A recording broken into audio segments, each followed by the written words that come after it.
Hello and welcome to episode 540 of the official EstablishTheRun.com podcast. My name is Adam Levitan, as always, joined by Evan Silva.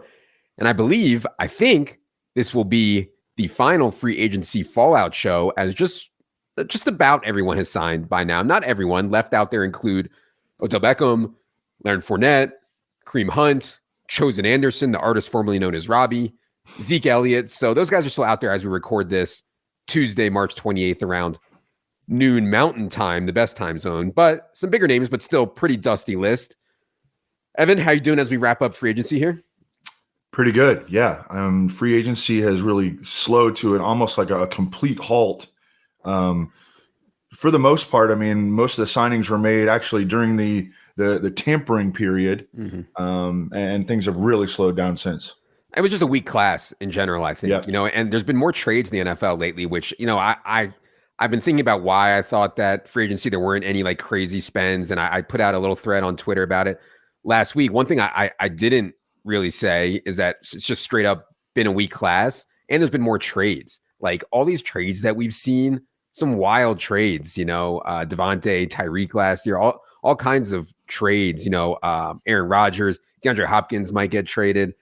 More trades than usual in the NFL leads to a weaker free agency class. Anyways, on today's show, we're going to discuss and examine the free agent moves that have happened since we last recorded, which was a week ago, Tuesday, March 21st, what it means for both fantasy and real life. Be sure you stay tuned to the end of the show. We'll rank our 6 biggest fantasy losers of free agency so far. Hopefully you guys caught the first market Monday of the 2023 fantasy football season. That went up yesterday. Talked about my take on buying or selling some guys with moving ADPs. Also wanted to remind everyone, major season is coming up in golf. Next week is indeed the Masters. Our golf product includes the industry's best projections via Rufus Peabody, ownership projections, live shows, articles from our team. Can check out the details there in the golf tab on the site.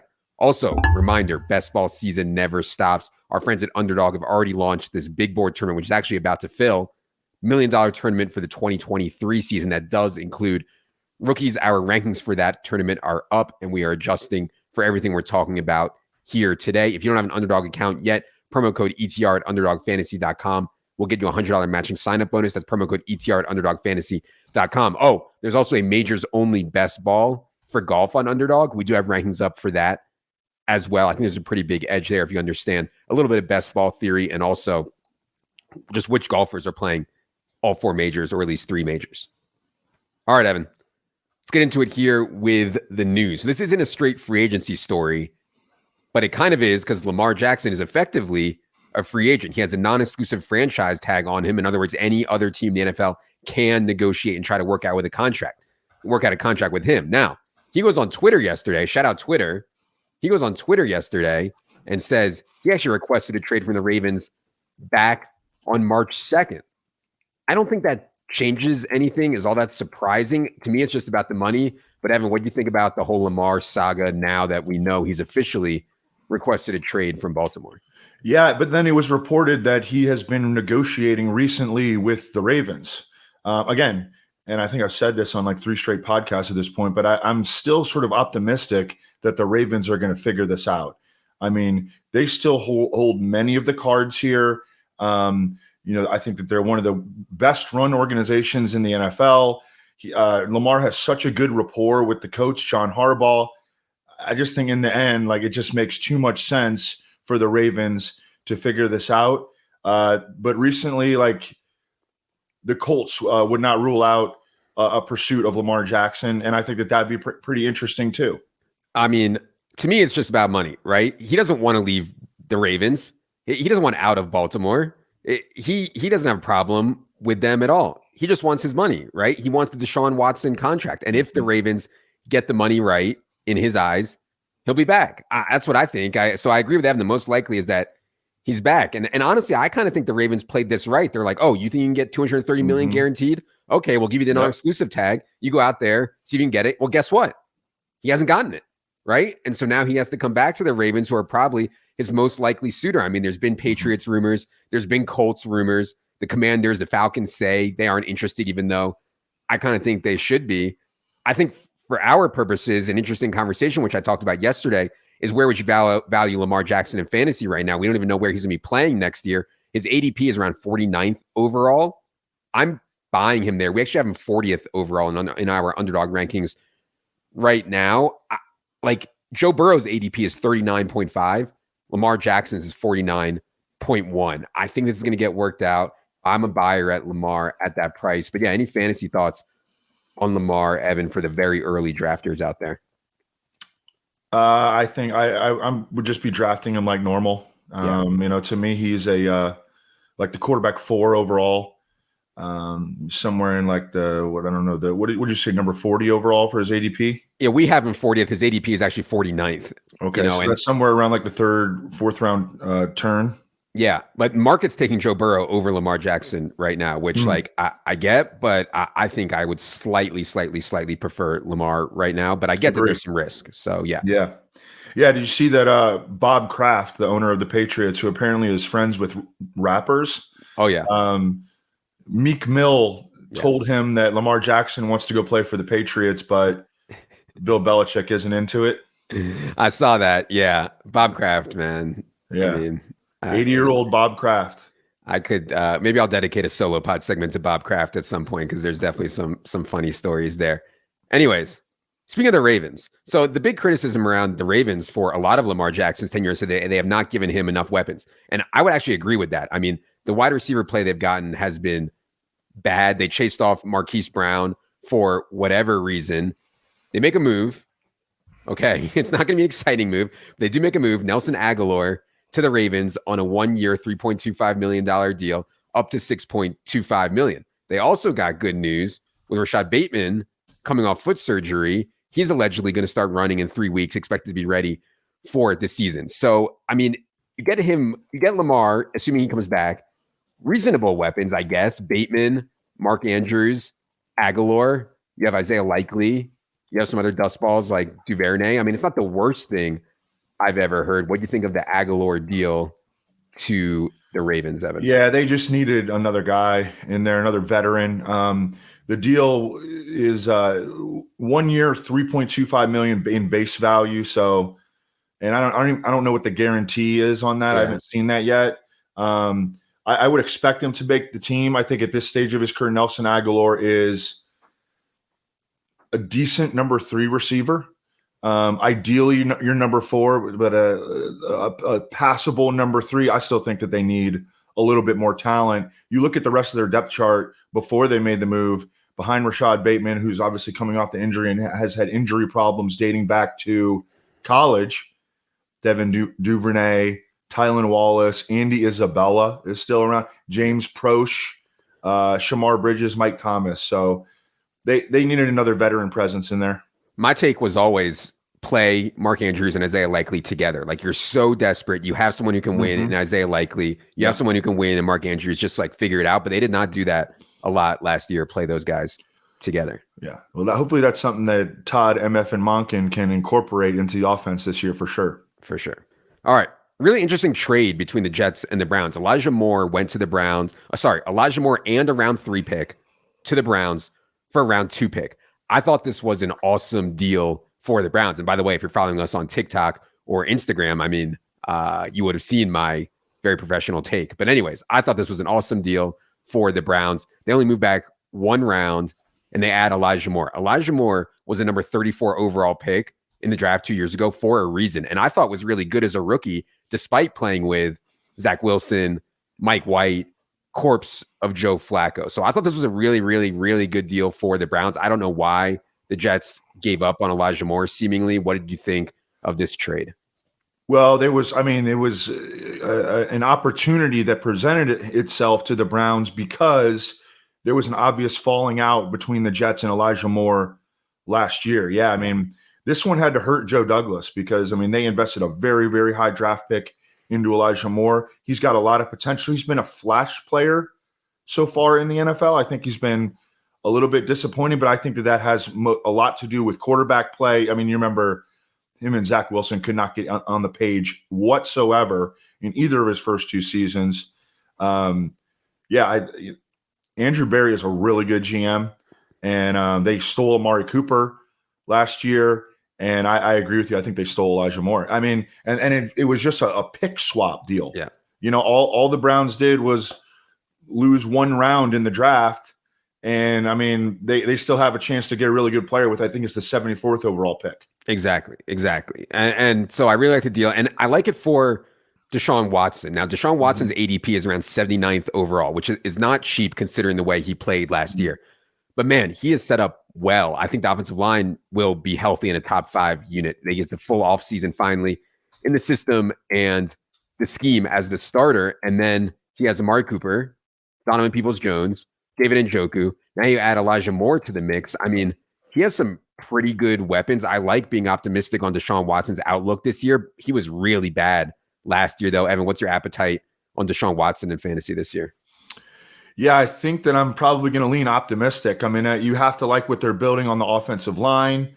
Kevin Stefanski is a really smart offensive designer. And they've got some explosive weapons to put around Deshaun Watson. For sure. On the Jets side, for people drafting right now, I think they're almost certainly going to move on from Corey Davis. They can save a lot of money by moving on from Corey Davis. They might move on from Denzel Mims also. And then I want to get to this Mecole Hardman deal, because Mecole Hardman, I think, is going to be part of their 3 wide receiver set. So after, or right around the time they did the Elijah Moore deal, maybe at the same time, Elijah Moore to the Jets, 1 year, $4.5 million. So I think they're going to end up with Garrett Wilson, Allen Lazard, Mecole Hardman as their 3 wide receiver set. Now, Mecole Hardman was used like really as a gadget guy for the most part in Kansas City. I don't know, Evan, if you think that Mecole Hardman can be more than a gadget guy or how he'll be used with the Jets. But what did you think about Mecole Hardman's deal that he got to go to New York? Yeah, it was reported at 1 year and $6.5 million. And then you look at his over the cap and it's more like 1 year and like $2 million, or 1 year and 1 year and $3.5 million. Yeah. So, pretty incentive laden. They move on from Elijah Moore. They moved on from Braxton Berrios. And so, I would agree right now, Garrett Wilson as the number 1, Allen Lazard as the big possession number 2 chain mover, and then Mecole Hardman as the favorite for slot snaps. Mm-hmm. In terms of him being like a full-time player, I think that's something that they're going to have to determine. They've got all these tight ends that they're going to play. I mean, last year CJ Uzomah played a ton as their number 2 tight end. Tyler Conklin was like almost every snap player, and they have Jeremy Ruckert, who they invested a 3rd-round pick into last year, probably going to get some more snaps. So I don't know. I think that in 2 receiver sets right now, it's like clearly going to be Garrett Wilson and Allen Lazard, and then Mecole Hardman's going to have to, they're going to have to figure it out. Yeah, I mean, no one wants Mecole Hardman. His ADP didn't really get a spike on this deal. We're talking about 190th overall is Mecole Hardman's ADP. I'm okay taking shots there, I think, but I think there's a reason that his ADP is so low playing time. And I think passing volume in general. Passing volume. Yeah. He's whatever the case may be, and he's a fine best ball pick, but he's going to be hyper inconsistent. I mean, that's been the player that he's been so far to date in his career. I think that they want to use him as like a vertical slot receiver, like a poor man's T.Y. Hilton sort of. But yeah, he's going to have to earn playing time. Let's go to this DJ Chark deal. And so I was really excited for DJ Chark. I thought given the state of the wide receiver class in the draft, given the state of the wide receiver class in free agency, DJ Chark actually had a chance to get a big deal. However, he ends up settling for 1 year, roughly $5 million from the Panthers. And maybe part of this is it was reported he recently underwent ankle surgery. They don't know if he's going to be ready for OTAs or not. But look, I mean, the Panthers just continue to compile bodies from a weak free agency class. What did you think of DJ Chark's fit on the Panthers? Well, I think my expectation is still CJ Stroud. And it seems like he's considered to be the best thrower of the quarterback class.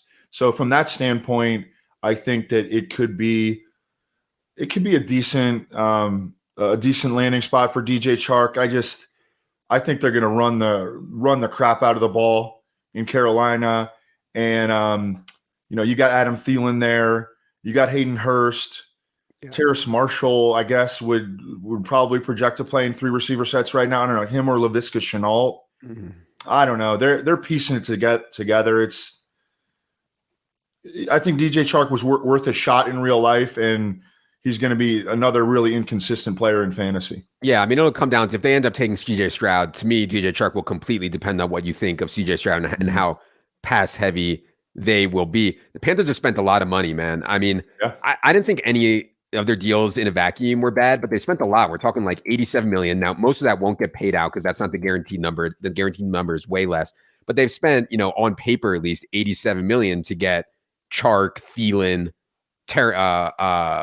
Hayden Hurst, Andy Dalton, Miles Sanders. It's like I liked what the Jaguars did better last year. At least like Christian Kirk was like a big time ascending player that they now have locked down for a while. But yeah, they had to do something, and they've gotten CJ Stroud or whoever they take. They've gotten reasonable veteran players who can play around him. So. And they needed speed badly on their offense, and DJ Chark can bring that at the minimum.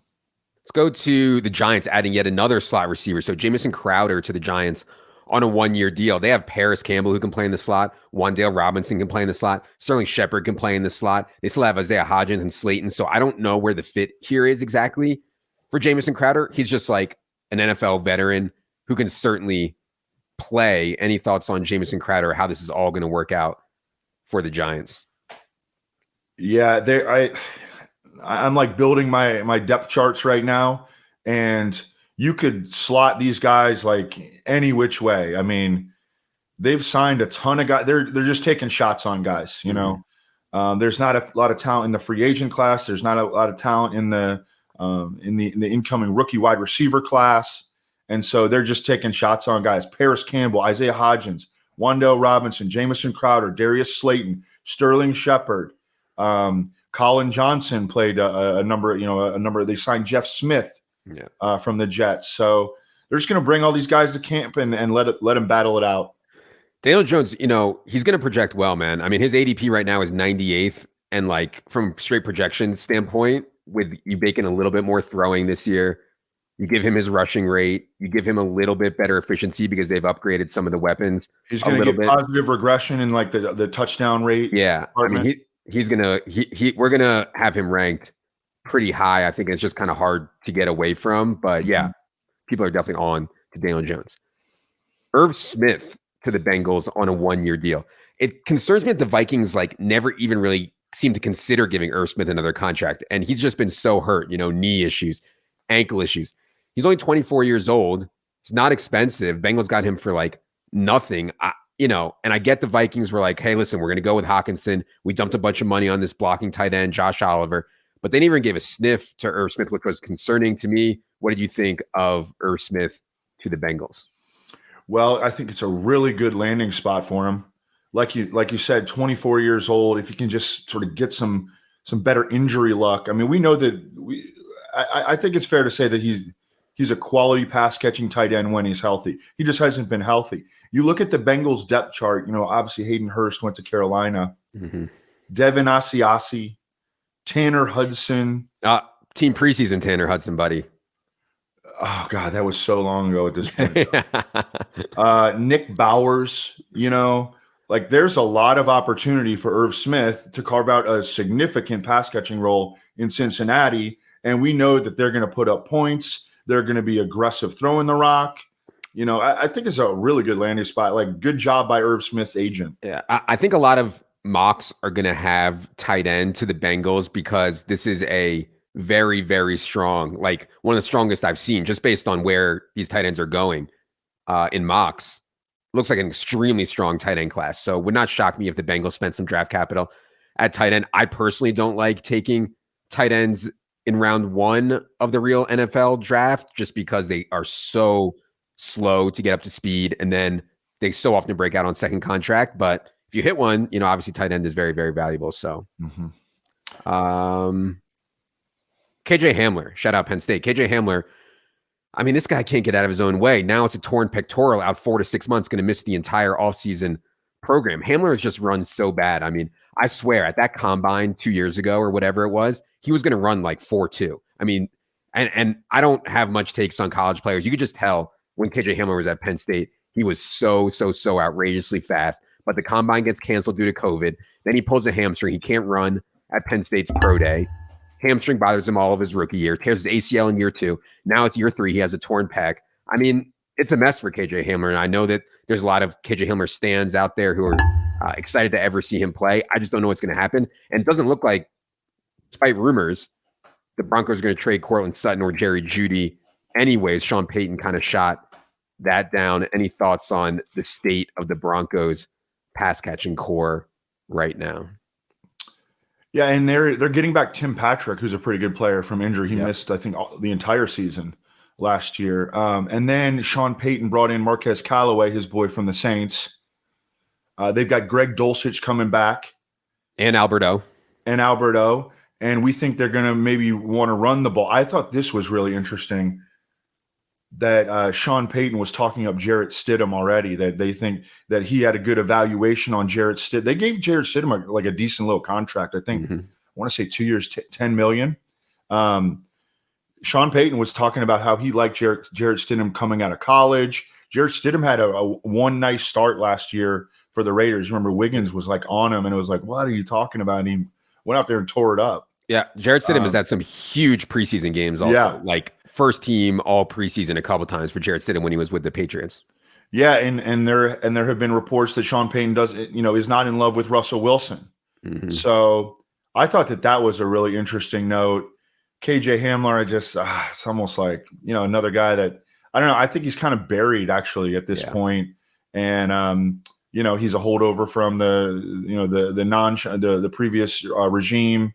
So I don't know if it's going to work out for him in Denver. Yep, for sure. I just wanted to mention this Javonte Williams health stuff. Please listen to Market Monday yesterday for more details around this Javonte Williams health stuff. His ADP is around 78th overall. There's just a wide range of outcomes. And I mean, Samaje Perine got talked up big time. I mean, Sean Payton beat down the door to sign Samaje Perine real early in free agency. They also added Tony Jones this week, Sean Payton's boy from New Orleans. So yeah, I mean, the Javonte stuff scares me for sure. Just such a wide range of outcomes. Yeah, I don't think I'd put him in the top 150 right now. I would definitely not draft him anywhere near 78 overall. That's crazy. I mean, people are not like doing their homework. Okay. Yeah. We'll hopefully have more updates on Javonte Williams, but it's worse. The rumor is, and I think the fact is, it's worse than just a straight ACL tear. So, you remember what happened with J.K. Dobbins last year. It just wasn't pretty. Last one I have here is the 49ers quarterback stuff. So I don't know, man. I don't put much stock in these like GM meetings quotes, but John Lynch said Brock Purdy's the leader in the clubhouse. I don't blame him for saying it. I mean, all the dude did is win. I mean, how can you take the job away from him because he got hurt? He won like 8 straight games or something crazy like that, gets hurt. Who knows what would have happened in the NFC Championship game if he didn't get hurt against the Eagles there. The question to me is like, are you really just never going to give Trey Lance a shot? I mean, Trey Lance broke his ankle in September. That's a much less severe injury to me than Brock Purdy, like completely blowing out his elbow. So, and they also have Sam Darnold. I don't know. Do you put any stock in what John Lynch said or what? Who do you think, if you had to bet right now, who do you think would be the starter week 1 for the 49ers? I think it would be Brock Purdy. I think it's clear that the 49ers have soured on Trey Lance. What John Lynch said was just reiterated today by Kyle Shanahan. I don't think Trey Lance has done anything to inspire confidence from the organization. They're outwardly expressing that they don't have confidence in him. And another thing that was interesting that Kyle Shanahan said today, we're recording this on Tuesday, is that Trey Lance won't even necessarily be ahead of Sam Darnold. That they're going to split first team reps. It's not going to be like, hey, Trey, all right, you got the keys until Purdy comes back.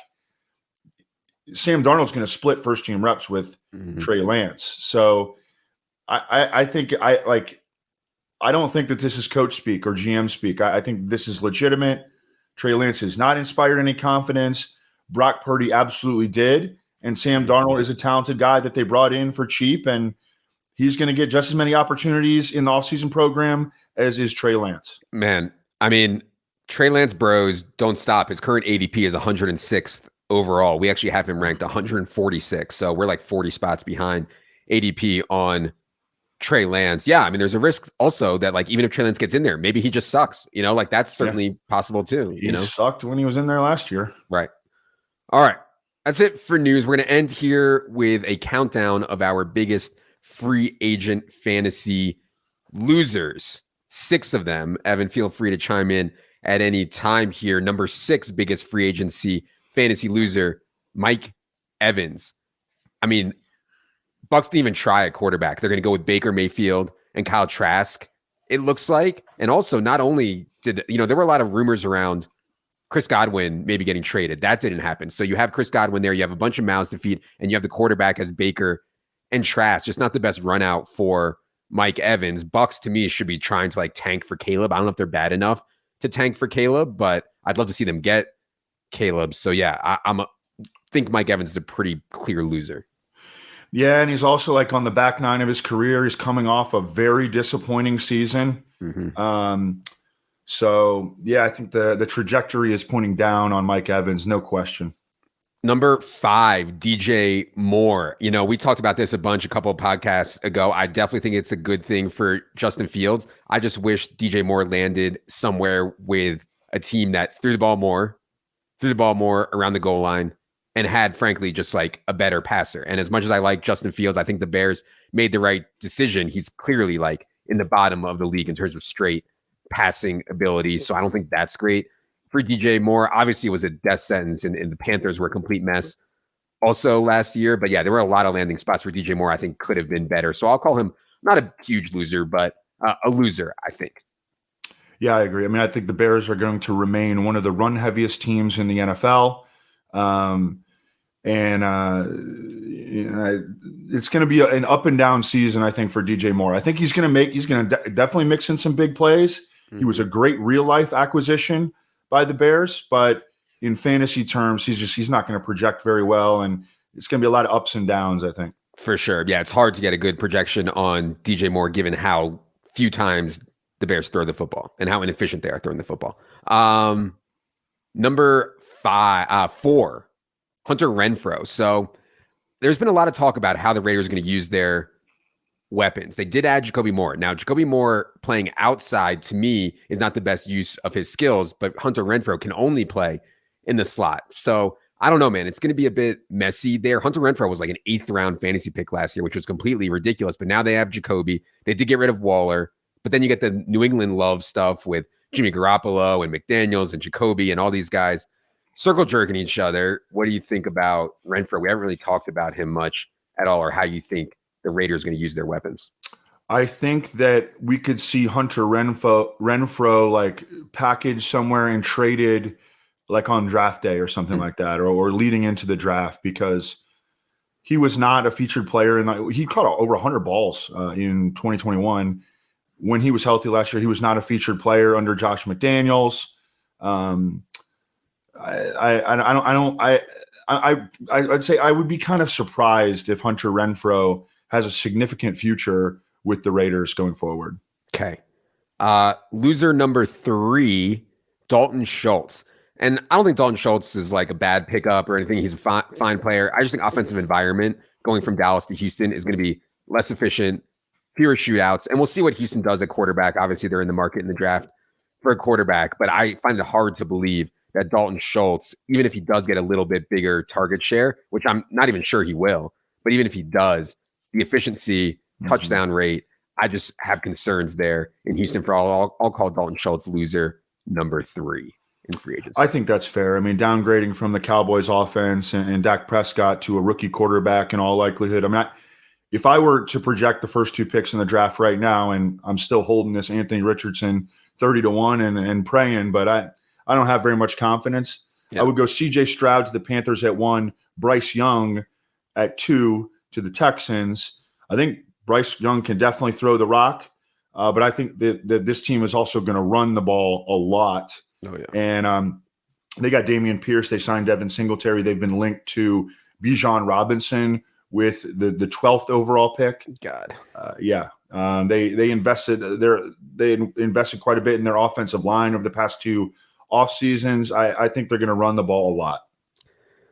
I mean, taking Bijan, man, when you're a rebuilding team, like you can get like it's not expensive to get David Montgomery, like 3 years, 18 million gets you a good back. Is Bijan really going to be that much better? The issue to me is you use your cap controlled salary at the position that's the cheapest everywhere else. So anyways, story for another day. Number 2 biggest free agent fantasy loser, Alvin Kamara. I'm worried about Kamara, man. Last year you saw the Saints kind of sour on Alvin Kamara. They even used Mark Ingram in passing situations when Mark Ingram was healthy down the stretch there, which was so weird to me. Then they go out and they give Jamal Williams 3 years, $12 million. I think Kamara is going to be suspended. In our current rankings, we're projecting Kamara to be suspended for around 6 games this year. And so, yeah, not the best free agency run out, I think, for Alvin. Any thoughts on him? Seems like an absolute mess right now. Yeah, it does. And he's coming off the worst season in his career. They signed Jamal Williams, who I think is definitely going to be the favorite for goal line work.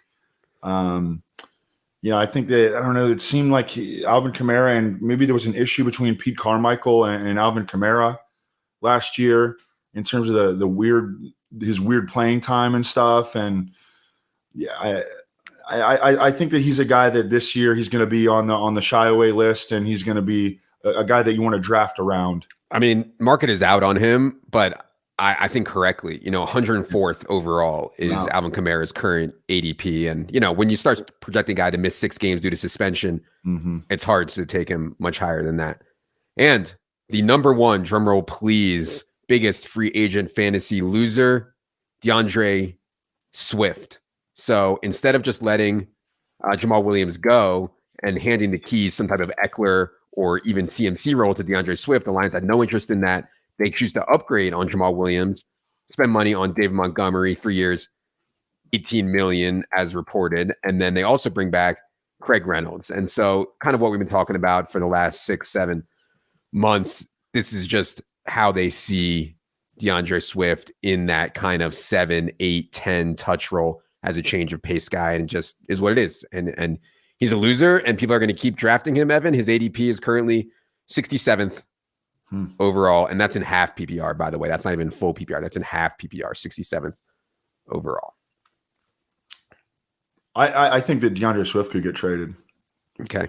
Yeah. That'd be interesting. I hope so. I hope so too. He is going into the final year of his rookie deal, I believe. And that's when a lot of dudes get traded. Yeah. All right. That is going to do it for this edition of the free agency fallout. If you're listening on iTunes, if you're watching on YouTube, do us a big favor. Hit the subscribe button. Helps us out a lot. Allows us to keep bringing you this free content. Also, stay tuned. I've gotten just bombarded with questions about NFL draft props.